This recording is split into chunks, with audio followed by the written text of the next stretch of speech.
तमिलनाडु में प्रधानमंत्री ने एक जनसभा में आरोप लगाया कि इंदिरा गांधी जो तत्कालीन प्रधानमंत्री थी, उनकी और कांग्रेस की नाकामी की वजह से कच्चा थीवू करके जो एक द्वीप है भारत और श्रीलंका के बीच में पड़ता है, तमिलनाडु और श्रीलंका के बॉर्डर्स के पास पड़ता है, वो श्रीलंका को अब मिल चुका है। ये कांग्रेस और तत्कालीन प्रधानमंत्री इंदिरा गांधी की एक बहुत बड़ी नाकामी थी। इस बारे में हमारे साथ बात करने के लिए शिवसेना उद्धव बाला साहब ठाकरे की वरिष्ठ नेता सांसद प्रियंका चतुर्वेदी जी हैं। मैम, आपने अभी थोड़ी देर पहले एक आरटीआई की कॉपी भी ट्वीट की है कच्चा थीवू को लेकर। ये जो मुद्दा है, इसको पहले भी प्रधानमंत्री उठा चुके हैं और दोबारा से उन्होंने तमिलनाडु के दौरे में एक जनसभा में इस द्वीप को श्रीलंका को देने का आरोप लगाया है, कांग्रेस की नाकामी बताई है। क्या कहेंगे? सबसे पहले तो मैं कहूंगी उन्होंने नाकामी उस महिला पे लगाई है, देश की पूर्व प्रधानमंत्री पे, जिन्होंने पाकिस्तान के दो टुकड़े कर दिए थे। जिनकी पेट्रियोटिज्म हो, नेशनलिज्म हो, उसको लेकर कोई दो राय नहीं होनी चाहिए, दो मत नहीं होना चाहिए। मैंने एक ट्वीट किया है जहां पे मैंने कहा फॉरेन पॉलिसी जो होती है, फॉरेन पॉलिसी को आप राजनीतिक मुद्दा ना बनाइए, क्योंकि आपको कुछ सीट्स तमिलनाडु से पानी है। 2015 का आरटीआई है जिसमें मिनिस्ट्री ऑफ एक्सटर्नल अफेयर्स ने जवाब दिया है और मैं वो रीड आउट करना चाहती हूँ। This did not involve either acquiring और seeding of territory belonging to India since the area in question had never been demarcated। तो यहाँ पे आप 2015 में, तब फॉरेन सेक्रेटरी डॉक्टर जयशंकर जी थे और फॉरेन मिनिस्टर हमारी सुषमा स्वराज जी थी। 2015 में आपका स्टांस ये है कि ना एक्वायर किया है ना सीड किया है हमने कच्चा थीवू को। ये उनके मैरीटाइम बॉर्डर के श्रीलंका की साइड पे था, इसलिए श्रीलंका की तरफ गया है। और अब आप आकर कह रहे हैं on the base of some RTI जो अन्नामलाई फाइल करते हैं, जो खुद एक चुनाव लड़ रहे हैं तमिलनाडु में, और एक अखबार में आता है, डॉक्यूमेंट्स जो दे रहे हैं केंद्र सरकार दे रही है, और आप ये कह रहे हैं कि हमने श्रीलंका को दे दिया। तो ये तो दुर्भाग्यपूर्ण है। मेरे पास एक और आरटीआई है और उस आरटीआई में बकायदा कहा है कि there is no dispute as far as international fishing agreement with Sri Lanka is concern. Fisherman को कोई प्रायर परमिशन लेने की जरूरत नहीं है।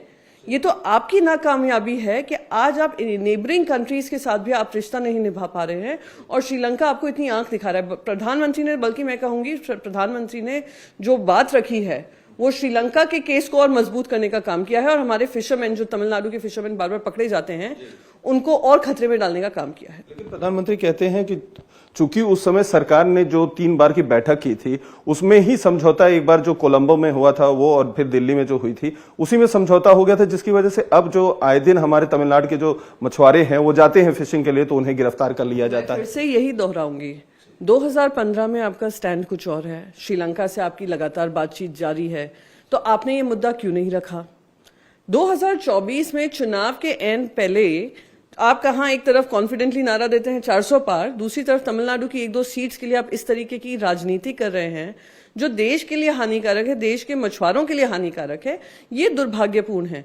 मैं प्रधानमंत्री जी से पूछना चाहती हूं, अरुणाचल प्रदेश और लद्दाख के कोई बीजेपी मेंबर से कहिए ना कि एक आरटीआई लगाए और केंद्र सरकार उसका जवाब दे कि इतनी सारी लैंड हमारी चाइना उठाकर लेकर जा रहा है। रोज आए दिन ये खबर आती है कि चाइना ट्रूप्स अंदर आ रहे हैं। प्रधानमंत्री बताए ना, प्रधानमंत्री ने कहा ना कोई घुसा है ना कोई घुसने देंगे, और उसके बाद गलवान वैली का हमने देखा है क्या हुआ है। तो उसके बारे में जवाब देना प्रधानमंत्री जी। आज नेपाल ने 3 जो उत्तराखंड की गांव हैं वो अपनी तरफ मैप में दिखाए हैं, उसका जवाब देना प्रधानमंत्री जी।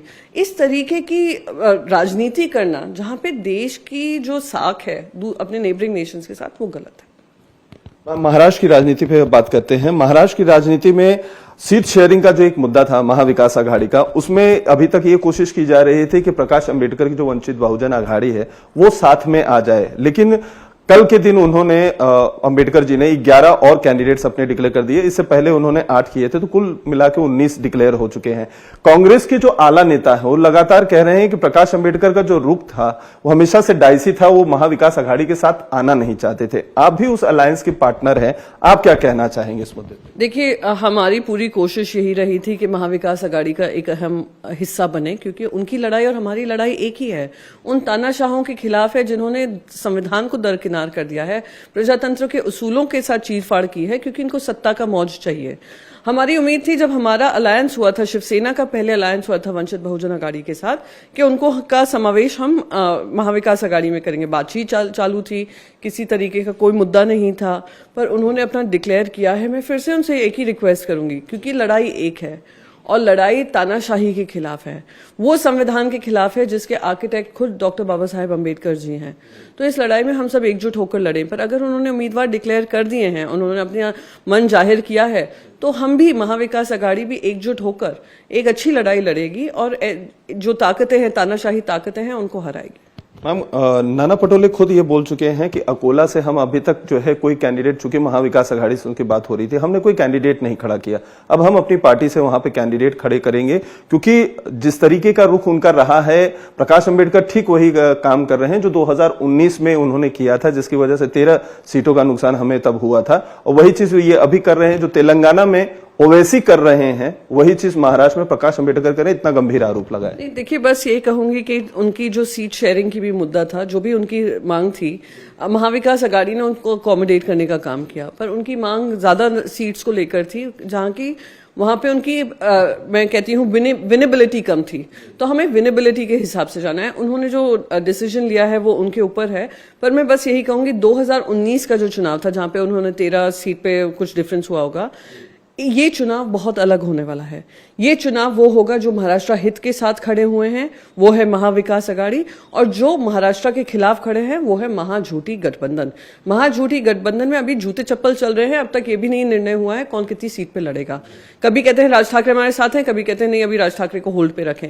तो एक नवनीत राणा कभी इनके साथ है, कभी उनके साथ नहीं है। नवनीत राणा का कास्ट सर्टिफिकेट हाईकोर्ट ने बाकायदा कहा हुआ है कि इनको डिसमिस करना चाहिए, सुप्रीम कोर्ट ने स्टे डाला हुआ है। तो ऐसे लोगों पे आप जो कर रहे हैं, दिखाता है कि आप कॉन्फिडेंट नहीं हैं, और आपको अगर किसी तरीके के महाराष्ट्र के खिलाफ काम होगा और प्रकाश अंबेडकर जी कहीं ना कहीं ना चाहते हुए भी उनका अगर हेल्प कर देंगे, तो ये दुर्भाग्यपूर्ण होगा। आखिरी सवाल मैम, प्रधानमंत्री नरेंद्र मोदी वापस से आज मुंबई के दौरे पर हैं, आरबीआई के कार्यक्रम में आए हैं, लेकिन बैक टू बैक उनके दौरे किसी ना किसी वजह से 15-20 दिनों में हो ही रहे हैं। मुंबई आना उनका हो ही रहा है। आप इसको किस तरीके से देखती हैं? और आपके ही एक जो नेता हैं संजय राउत जी ने आज उन्होंने बातों बातों में उन्हें जॉनी लीवर के साथ उनकी तुलना कर दी कि वो सबसे बड़ा जोक मारते हैं क्योंकि वो जुमलेबाज प्रधानमंत्री हैं। तो इसको किस तरीके से? मैं बस यही कहूंगी कि जो भी वादे 2014 में प्रधानमंत्री ने किए थे, फिर 2019 में किए, उसी को फिर से रीडिजाइन करके उसको मोदी गारंटी बोल रहे हैं। हर मोदी गारंटी देने के बाद उसको जुमला करने का काम और बताने का काम प्रधानमंत्री जी के ही पार्टी से हुआ है। अमित शाह जी हों या बाकी इनके सारे नेतागण हों, वही महिलाओं के मुद्दे, वही गरीबी के मुद्दे, वही महंगाई का मुद्दा, वही बेरोजगारी का मुद्दा, वही महिला सम्मान का मुद्दा, वही किसानों का मुद्दा। जो 10 साल पहले आपने बदलने की बात कही थी, वही बदलाव आप फिर से 10 साल बाद प्रॉमिस कर रहे हैं। तो वो दिखाता है कि सिर्फ जुमलेबाजी हुई है। और इसी आरबीआई के आड़ में, किसी के आड़ में, कोई इवेंट के आड़ में प्रधानमंत्री बार बार महाराष्ट्र आ रहे हैं। उससे साबित हो गया है कि उनने सारे जो बीजेपी के नेता हैं महाराष्ट्र में, जो भी ये महाझूठी गठबंधन है, उनका वोट ऑफ नो कॉन्फिडेंस है उनको लेकर। इसलिए वो चाह रहे हैं कि उनके नाम से ये इलेक्शन लड़ा जाए। उन्होंने इसी नाम से, अपने ही नाम से इलेक्शन कर्नाटका में लड़ा था, मुंह की खाई थी। और मैं यही कहूंगी महाराष्ट्र में भी यही होने वाला है। कितने भी प्रधानमंत्री दौरे कर लें, महाराष्ट्र की जनता ने देखा है कि कैसे महाराष्ट्र के हित के खिलाफ इस महाझूठी गठबंधन ने काम किया। 45+ के लेकर जो है बीजेपी मंत्र दे रही है, उनके तो मुहिम भी शुरू हो गया। उनका कहना है प्रधानमंत्री जितना मुंबई और महाराष्ट्र का दौरा करेंगे, महाविकास आघाड़ी बैकफुट पे उतना ही जाएगी। तो वो खुद ही कह रहे हैं ना कि हम में काबिलियत नहीं है, इसलिए मैं बार बार प्रधानमंत्री को बुलाना पड़ रहा है। प्रधानमंत्री के चेहरे पे ये लड़ाई लड़ेंगे। देवेंद्र फडणवीस कुछ नहीं, बावनकुले कुछ नहीं, बाकी इनके नेतागण कुछ नहीं, और एकनाथ शिंदे तो खैर कुछ भी नहीं। तो वो दिखा रहे हैं। पर मैं फिर से कहूंगी, जो कर्नाटका ने रिजल्ट दिया, प्रधानमंत्री ने खुद ने भगवान श्री हनुमान को ले आए, सब ले आए, भगवान श्री राम को लेकर आए। उन्होंने कितने दौरे किए, कितनी रैलीज की, पर कर्नाटका की जनता टस से मस नहीं हुई। वो बहुत स्पष्ट थी कि इनको हराना है। सेम महाराष्ट्र में देख रहे हैं जो रुख जनता का हो रहा है कि जिन लोगों ने रोजगार के माध्यम महाराष्ट्र से छीनकर दूसरे राज्य में ले गए, जो लोग सिर्फ भ्रष्टाचार कर रहे हैं, मुंबई को लाचार करने का काम कर रहे हैं, मुंबई को यूनियन टेरिटरी तक बनाने का काम कर रहे हैं, मुंबई को महाराष्ट्र से हटाने का काम कर रहे हैं, जिसका खुद स्वरूप जो नरेंद्र मोदी जी ने दिया है, 2 राज्य की पार्टी इसको तोड़कर, जो मराठी के हितों में काम कर रही थी, महाराष्ट्र के हित में काम कर रही थी, साबित करता है कि महाराष्ट्र विरोधी हैं और इसके खिलाफ जनता वोट करेगी। आपका फिगर क्या रहेगा मैम तब अगर टैली के तौर पे देखा जाए? देखिए, मैं कोई एस्ट्रोलॉजर नहीं हूं और ना मुझे इसमें पढ़ना है, पर मैं ये कह सकती हूं महाविकास आघाड़ी बहुत अच्छे नंबर से पास होने वाली है और इनका जो रथ है दिल्ली की तरफ, उसको रोकने का सबसे बड़ा भूमिका महाराष्ट्र निभाएगी। उनकी सरकार को जो 400 का आंकड़ा बोलते हैं 200 के नीचे नीचे लाने का काम महाराष्ट्र निभाएगी। बात करने के लिए बहुत बहुत शुक्रिया। तो ये थी प्रियंका चतुर्वेदी, जिनका साफ तौर पर कहना है कि प्रधानमंत्री नरेंद्र मोदी 400 का जो आंकड़ा दे रहे हैं उनके रथ को रोकने का काम महाराष्ट्र से होगा और महाराष्ट्र की जनता महाविकास अघाड़ी को ज्यादा से ज्यादा सीट जिता के उनके उस रथ को रोकने में योगदान देगी। कैमरामैन रवि बिंद के साथ अतुल सिंह, इंडिया टीवी, मुंबई।